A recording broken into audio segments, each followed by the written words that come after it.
What's going on, guys? It's Nick here, back with another video. Last week, we went over my favorite late round wide receiver targets: Jacoby Myers, Bryan Edwards, Terrace Marshall. Today, we're going to be looking into the middle rounds of the draft, going over my favorite wide receiver picks in that range. Now, I have definitely gone over some wide receivers in the middle rounds a lot, and I want to make sure that I touch on a very wide range of players, especially this late in the summer. Because of that, the players that I will be excluding from this video: Brandon Ayuk, Jerry Jeudy, Michael Pittman Jr. I still believe that all three of them are exceptional picks, but many of you already know that, so I want to go over a few newer players today. And I guess for those of you who are new here, maybe this is your first video, well, you're starting off with 6 wide receivers, and you're getting 5 more, so I guess that's pretty fun, right? Also, I know that this is a very big weekend for drafts, and even though after this video you're going to have 11 names, you're going to need more than that if you want to dominate your draft. So if you are someone that waits until the last minute, I know many of you are, don't worry, our website has more than enough information for you to end up with a fantastic team after the draft. Plus, if you get all in, then you're going to have access to our private Discord where you can ask me whatever questions you want, not only for your draft, but in season as well. So if that sounds good to you for an industry low price, well, make sure you check it out at our website, thefantasyfootballadvice.com. So with that, let's get things started off as usual. The stat of the day: yesterday's stat was who was the only quarterback to have a game last season with a perfect passer rating. The answer is the forever young Tom Brady. Trip Uglum was the first to get that right on YouTube, and at, I don't even know how to say this, NP Ash is, I don't even know, 11. You see it on the screen now. You were the first to get it on Twitter. Today's stat: what team led the league in fourth quarter points per game last season?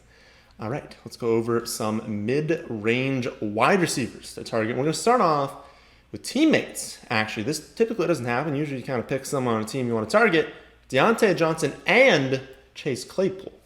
This short passing game that the Steelers tried to run last season did not work. And it became very clear to close the season that this sort of dink and dump offense that just like occasionally, took deep shots with Claypool, but for the most part was operating very, very close to the line of scrimmage. That sort of offense simply wasn't explosive enough and honestly just wasn't good enough for them to go past just regular season wins. It's good enough to win regular season games, to make the playoffs, but it was not good enough to win consistently in the playoffs, even having a championship level defense. They had a championship level defense last season. Even with that defense, it simply was not a good enough offense. I think they realized that over the summer. And when I see them, spend a first round pick on Najee Harris, who was easily the best running back in the draft class, I mean, obviously, teams don't want to be spending first-round picks on running backs. It's not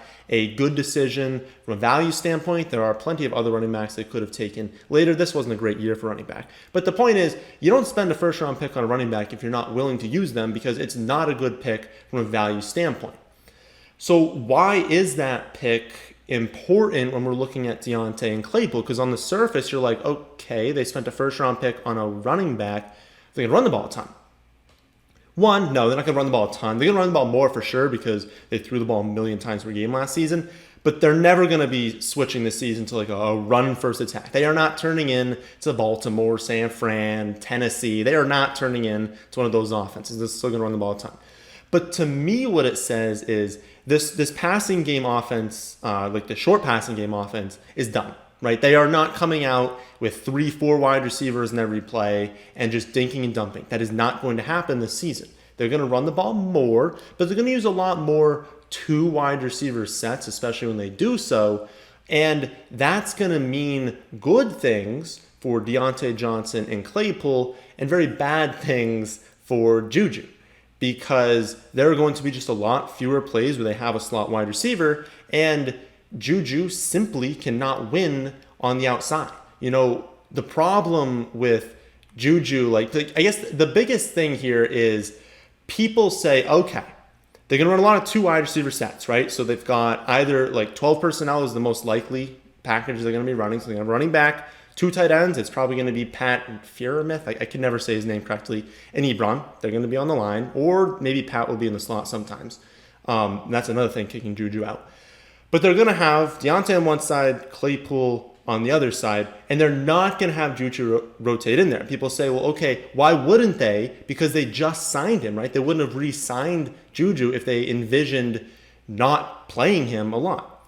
It was because the market wasn't there, right? I mean, no one paid Juju. Like, Corey Davis got significantly more. Marvin Jones got more. Nelson Aguilar got more. Like, these are not just like groundbreaking wide receivers. These are not the best wide receivers in the game. Juju there wasn't a market for him because teams don't want a receiver who can only play in the slot. 4th percentile success rate versus the man, 6th percentile success rate versus press for Juju last season, and that's consistent with past seasons. He can't win on the outside. He's great in the slot, he's great in that short passing game, but they're not doing that anymore. And so there are not going to be plays, really, or maybe very, very few if these guys need a breather. Like if Claypool catches a 50-yard pass down the sideline, sure. Okay, maybe Juju's going to go in and he's going to play in a 2 wide receiver set in the next play because Claypool needs to like breathe, right? That's going to be one scenario.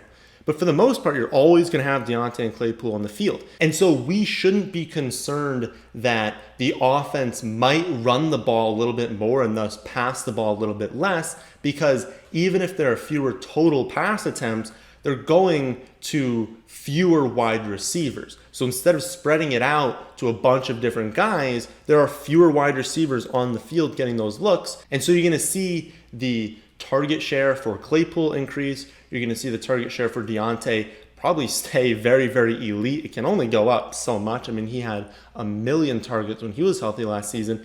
And if we look at, well, how have these wide receivers produced? How did they produce last season when they were given a good target share? Claypool averaged 16 half PPR points per game in the 9 games where he had at least 7 targets last season. For Diontae, it was 15.3 points per game in the 12 games where he had at least 7 targets. And I know that it's like a little bit unfair to extrapolate that across a full season, but we're also working with 9 and 12 game samples, so I think it's reasonable to at least point out that they were mid-range wide receiver ones in those weeks. 9 and 12 weeks as mid-range wide receiver ones. I'm not expecting them to both be wide receiver ones this season, but Diontae is coming off the board as wide receiver 23 and Claypool is the wide receiver 26. Taking them as low-end 2s to high-end 3s, it leaves enough room for upside because either one of them could easily be a 1, and it provides enough of a floor where, do we really see a world where both these guys stay healthy and they're low-end wide receiver 3s? I mean, they're being drafted very, very close to their floor, and it's honestly a reason with all these guys why I love drafting wide receiver in this range. You're taking a lot of guys where it's like, well, maybe we can't move them up too high in the rankings because there are other incredible options, but they're going to be very, very similar to those incredible options. They're going to have very, very high weekly ceilings, very, very high weekly floors, and so they're phenomenal picks for where you can get them. Next up, we'll be targeting Ja'Marr Chase, and that might surprise some of you, especially people who have been paying attention this offseason. You've seen that the reports out of the Bengals camp have not been overly positive. You saw in the preseason game, he dropped, 3 targets, and so then you hear me say target Ja'Marr Chase, and you're like, what? Here's the problem. If you're dropping Chase in your rankings because of 3 plays, I mean, I don't even know what to say there. I mean, imagine how crazy it's going to feel later in the season that people were jumping ship on one of the best prospects we've seen in years. So a better prospect than CeeDee Lamb, Justin Jefferson, Judy, Ayuk. He's a better prospect than that entire grouping.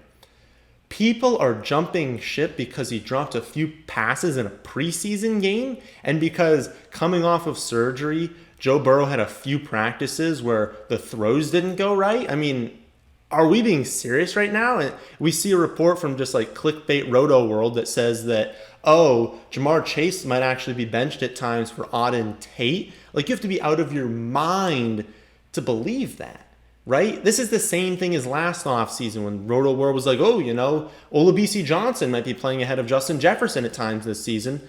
Like, come on, these are elite wide receivers and scrub wide receivers. Like, I guess Auden Tate is better than most people think. He's not an awful wide receiver, but he's not Jamar Chase. They're not benching him for Auden Tate. That's just not going to happen. Again, maybe it's a situation like I said with Claypool. It's like, okay, if Jamar Chase casts a 50-yard pass downfield, sure, Auden Tate's going to go in there and play a few downs.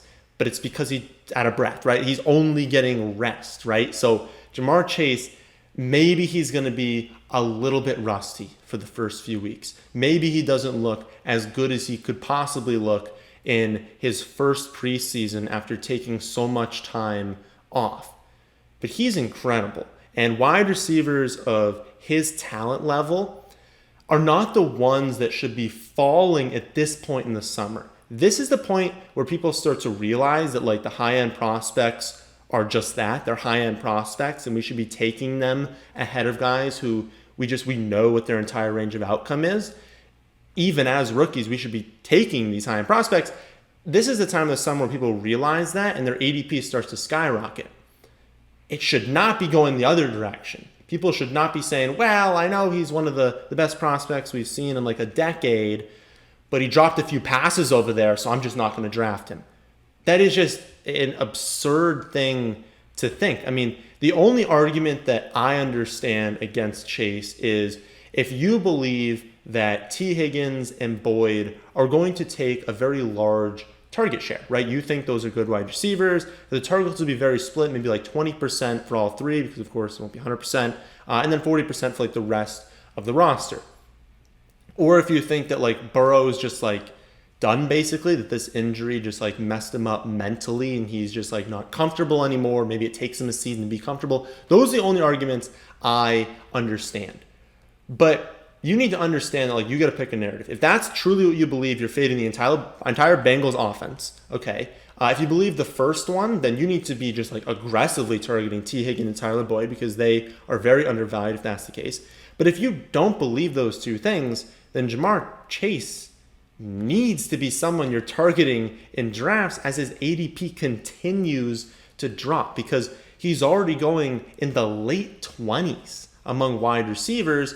And that is, like I've said with these first two, very, very, very close to his floor. Extremely high volume offense, extremely good quarterback play, extremely bad defense. This is the perfect scenario we dream about. And when you pair it with such a good wide receiver talent-wise, and now he's falling in drafts, I mean, it is just the dream outcome. So I have not had him as a target when he was going as like in like the upper teens for wide receivers. But as he starts slipping into the late 20s, it's getting completely ridiculous. And I think we have to be going after him. So if you're a fan of Jamar Chase, his ADP is getting to an all-time low, and that is perfect in draft season. Speaking of rookies that have seen unwarranted drops in ADP, how about DeVonta Smith? Smith was taken one pick after Jamar Chase at 6 overall, and he's coming off a Heisman Trophy season as a wide receiver.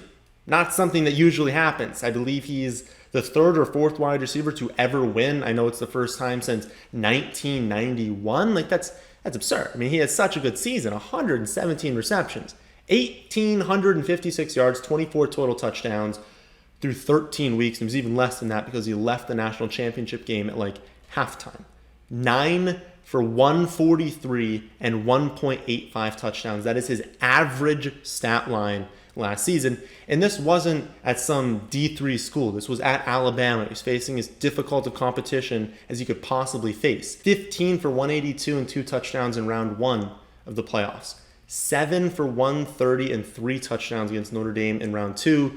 And as you've probably seen plenty of times, or probably watched live, 12 for 215 and 3 touchdowns and effectively 1/2 in the national championship game. I understand that he doesn't have just like the prototypical build of just an alpha wide receiver. I don't care. He is stepping into the NFL as already one of the elite separators in the game. He's going to get open. I don't care who's covering him. I don't care how big he is. He's getting open. And he's so clearly the number one wide receiver on the Eagles and is going to be on the field for every single passing down. And yet he's going as the 36th wide receiver off the board on Underdog, going even later than that on other major platforms. we're going to be looking back at the ADPs of DeVonta Smith and Jamar Chase at the end of the year, and we're going to wonder how such amazing prospects, wide receivers that we knew were just slam dunk picks, how they were going so late in the draft after we've seen plenty of times rookie wide receivers can crush it. Maybe they might start off a little bit slow and not even bad, like just slow, Justin Jefferson he had 1,400 yards last season. He didn't have all 1,400 yards, evenly every week. He started off a teensy bit slow for for those 4 for 40 kind of weeks. Then he exploded. And these are not wide receivers that we think are going to be able to trade for easily because people drafting them understand the talent is there. You probably got to get them in the draft, and I think it's going to be well worth it as, again, low 30s. You kidding me for DeVonta Smith? He's a number one wide receiver, and he's better than a lot of teams' other number one wide receiver. Should probably be going in the top 30. Final wide receiver we'll go over today is Laviska Shenault. His ADP has definitely risen over the summer, but it seems to have reached its peak as the 35th wide receiver off the board, so like a low end 3. And I don't think people are accounting enough for the Etienne injury, and I don't think they're going to account enough for it because it's obviously a big blow for the team overall, since they were very excited to use him in creative ways, not only as a running back. But remember our reaction when they made the pick. We were confused because they already had Laviska, right? And he's excellent as an extension of the running game. I mean, just watch him move when he gets the ball into his hands. He's basically a running back. When you throw him the ball and he gets the ball 7 yards downfield, turns around, he's a running back at that point. He's very difficult to tackle. He's very good at making people miss. And so we saw them pick Etienne, and we're like, why would they draft Etienne? Because he's going to be used in the exact same way as Laviska. And we're like, that's a problem for Laviska, right? Because he's going to take some of that workload. Well, now Etienne is gone. And they're not just going to throw out that playbook. They're basically going to take all these design plays to Etienne. They're probably going to give him to Laviska Shenault. They're not giving them Marvin Jones and DJ Chark. They're completely different wide receivers, and they're probably not giving them to James Robinson because they look at Laviska and it's they should have just done that all along.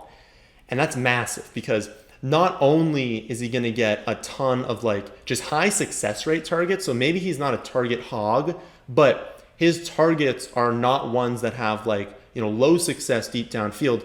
He's getting looks short and intermediate, and a lot of those are going to be completed. So even if he doesn't have 15 targets, he's catching a lot of his targets. And if you're able to mix in design looks near the goal line, so I think he can have a lot of touchdowns this season because of how they can use him creatively near the goal line. So you have these receptions, you have these touchdowns, you have a massive upgrade at quarterback. It's already confirmed that Trevor Lawrence will be the week 1 starting quarterback. Now you add in potential rushing production on top of that. I mean, he becomes an extremely safe pick to make, and yet one that comes with a lot of upside. We're always looking for players like that, to where it's worst case scenario, he is providing you value. He is able to be streamed as a wide receiver too. He has the upside to be a consistent wide receiver too. I'd be a little surprised if he was a 1, but let's be honest, we're in the wide receiver 3 range. We shouldn't be looking for guys who are going to be a 1. I think that he can be a quality wide receiver too, and you could get him as your 4th wide receiver. Oh my goodness, so much upside for where he's going right now. He's an incredible prospect, an incredible talent. I really think you're going to want, I think this is going to be a good team. The Jaguars are kind of a joke, recently, but I think Lawrence is good. I think James Robinson was good enough. I don't know why they needed Etienne. I think that Chark is good, that Laviska is good, that Marvin Jones is good. I want a piece of this offense, and the ones I want most are Laviska and then Jones, as long as this recent injury isn't too bad. I don't think it is, but as long as those are fine, I want these pieces of this offense because I think they're going to be better people think. So those are 5 wide receivers that I will be heavily targeting in the middle rounds on top of the 6 that I mentioned before. But even though that should be enough to cover your wide receiver picks in rounds 5 through 10 or 11, there are still a bunch of other rounds. There are a number of other positions. And so make sure you check out my most up-to-date rankings and make sure you get into the Discord by getting all in on the website. It is the cheapest membership in the industry and is extremely underpriced for what you are getting access too. So if you care about winning at all, then I have no idea why you would not sign up. And again, it's thefantasyfootballadvice.com. But that, my friends, is the end of this one. Hope you all enjoy. If you did, then how about hitting the like button? And how about subscribing to the channel if you're new here? Thanks for watching.